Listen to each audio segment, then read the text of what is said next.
दोस्तों, भगवान शिव के बारे में ऐसा कहा जाता है कि भगवान शिव त्रिलोक के आदि और अंत के देवता हैं, जिनके आगे दुनिया की सभी शक्तियां असफल हो जाती हैं। लेकिन क्या आपको मालूम है आखिर भगवान शिव का जन्म कैसे हुआ था? उनकी माता कौन थी और उनके पिता का क्या नाम था? उन्होंने किससे अपनी शिक्षा प्राप्त की थी और किस किस को शिक्षा का दान दिया था? अगर नहीं तो चलिए, क्योंकि इस वीडियो के माध्यम से हम आपके इन्हीं सभी सवालों का जवाब देने वाले हैं, इसलिए प्लीज इसे स्किप किए बिना एंड तक जरूर देखना। दोस्तों, आज सबसे पहले भगवान शिव के जन्म से जुड़ी पहली कहानी यानी शिव पुराण की एक लोकप्रिय कथा के बारे में बताने वाले हैं। शिव पुराण के अनुसार भगवान शिव को स्वयंभू माना जाता है, जिसका मतलब होता है कि भगवान शिव का जन्म स्वयं ही हुआ था।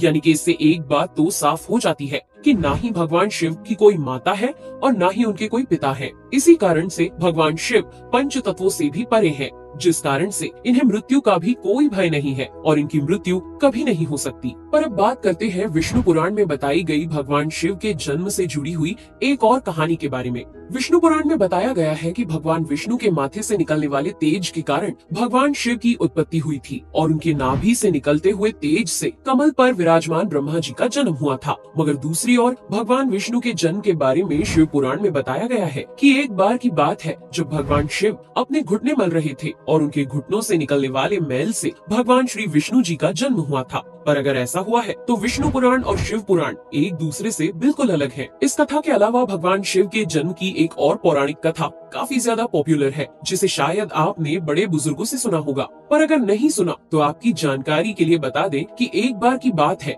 जब भगवान विष्णु और परम ब्रह्मा जी के बीच इस बात पर बहस छिड़ गई थी कि आखिर इस संसार में सबसे महान कौन है। और जब भगवान विष्णु और भगवान ब्रह्मा इस बात को लेकर बहस कर रहे थे तो एक जलते हुए खंबे के रूप में महादेव उनके बीच आए थे। दोस्तों, वो दोनों इस रहस्य को नहीं समझ पाए और तभी अचानक से एक आवाज आई जिसने कहा कि जो भी इस खंबे का छोर ढूंढ लेगा वही सबसे महान कहलाएगा। ऐसा सुनते ही ब्रह्मा जी ने एक पक्षी का रूप लिया और खंबे का ऊपरी हिस्सा ढूंढने निकल गए। वहीं विष्णु जी ने वराह का रूप धारण किया और खंबे का अंत ढूंढने निकल गए। बहुत देर तक खोजने के बाद भी दोनों में से किसी को भी खंबे का छोर नहीं मिला और दोनों हार मानकर वापस आ गए। जिसके बाद भगवान शिव अपने असली रूप में आए और फिर भगवान विष्णु और ब्रह्मा जी ने ये मान लिया कि महादेव ही सबसे महान और शक्तिशाली हैं। इनसे बड़ी शक्ति इस दुनिया में कोई नहीं है।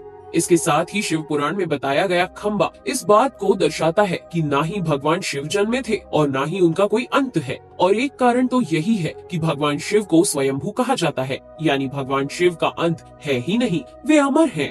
अब हम बात करते हैं भगवान शिव से जुड़े एक ऐसे विषय के बारे में जो सबसे ज्यादा प्रसिद्ध है कि क्या भगवान ब्रह्मा भगवान शिव के पिता हैं? जी हाँ, इनकी ये कहानी लोगों के बीच काफी प्रसिद्ध है। तो आपको बता दें कि आखिर किस प्रकार भगवान शिव ने ब्रह्मा पुत्र के रूप में जन्म लिया था। इसके पीछे विष्णु पुराण की एक पौराणिक कथा है, जिसके अनुसार जब धरती, आकाश, पाताल या कहे पूरा यूनिवर्स जलमग्न यानी पानी में डूबा हुआ था, तब भगवान विष्णु के अलावा कोई भी देव या प्राणी इस संसार में नहीं था। तब केवल विष्णु ही जल सतह पर अपने शेष नाग पर लेटे हुए नजर आ रहे थे। जिसके बाद उनकी नाभि से कमल की डंडी पर ब्रह्मा जी प्रकट हुए और जब भगवान ब्रह्मा और भगवान विष्णु इस यूनिवर्स से संबंधित बातें कर रहे थे तब भगवान शिव प्रकट हुए, जिसके बाद ब्रह्मा ने उन्हें पहचानने से इनकार कर दिया। इस कारण से भगवान शिव रूठ गए और उनके रूठ जाने के कारण भगवान विष्णु ने उन्हें दिव्य दृष्टि प्रदान कर ब्रह्मा जी को भगवान शिव की याद दिलाई। जिसके बाद भगवान ब्रह्मा को अपनी गलती का एहसास हुआ और शिव से क्षमा मांगते हुए उन्होंने उनसे अपने पुत्र रूप में पैदा होने का आशीर्वाद मांगा। जिस कारण से भगवान शिव ने भगवान ब्रह्मा की प्रार्थना को स्वीकार करते हुए उन्हें ये आशीर्वाद दे दिया।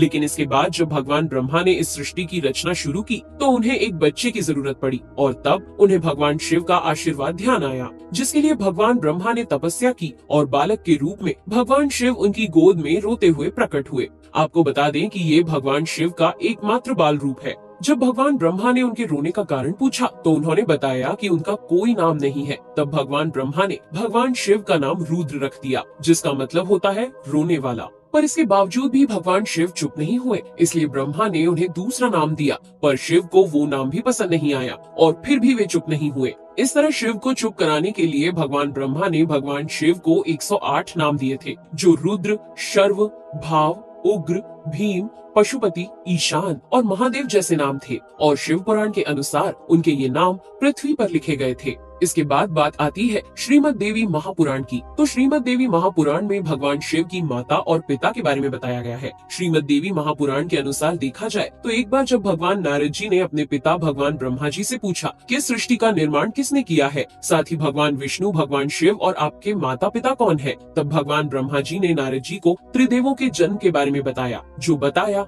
वो वाकई चौंका देने वाली बात थी। दरअसल उन्होंने कहा कि देवी दुर्गा और शिव स्वरूप ब्रह्मा के योग से ब्रह्मा, विष्णु और महेश का जन्म हुआ था। यानी प्रकृति का रूप लिए माँ दुर्गा ही हम तीनों की माता है और ब्रह्मा यानी काल सदाशिव हमारे पिता है।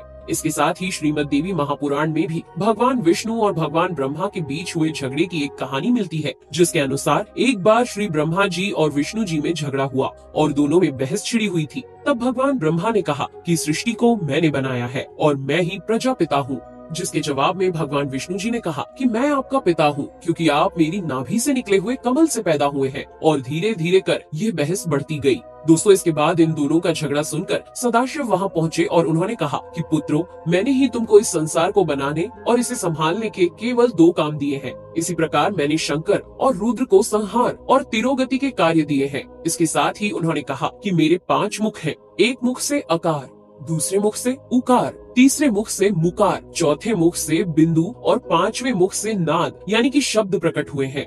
उन्हीं पांचों को एक साथ मिलाकर देखा जाए तो एक अक्षर ओम बनता है, जिसे आज हम सभी भगवान शिव के मूल मंत्र के रूप से जानते हैं। इतना कहने के बाद भगवान ब्रह्मा और विष्णु दोनों ही समझ गए कि भगवान शिव से ज्यादा शक्तिशाली इस दुनिया में कुछ भी नहीं है और दोनों ने भगवान शिव को प्रणाम किया और चले गए। चलिए दोस्तों, अब जब आप भगवान शिव के बारे में इतना तो जान ही चुके हैं, तो क्या आपको पता है कि आखिर भगवान शिव ने किससे शिक्षा प्राप्त की थी और उनके गुरु कौन थे? हम जानते हैं, शायद ही इसका जवाब आप में से किसी को पता होगा, पर जिन्हें नहीं पता उन्हें बता दें कि भगवान शिव स्वयं इस संसार के गुरु माने जाते हैं, जिन्होंने इस संसार में गुरु शिष्य की परंपरा की शुरुआत की थी। लेकिन अगर सवाल आता है कि आखिर भगवान शिव किसके गुरु थे, तो आपको जरूर जान लेना चाहिए कि हिंदू धर्म के ग्रंथ कहते हैं कि ब्रह्मा जी और शिव जी इस संसार के सबसे पहले गुरु हैं, जिन्होंने गुरु शिष्य के इस रिश्ते की शुरुआत की थी। जहां भगवान ब्रह्मा ने अपने मानस पुत्रों को शिक्षा प्रदान की थी, वहीं भगवान शिव ने अपना ज्ञान केवल अपने 60 शिष्यों को दिया था। यानी भगवान शिव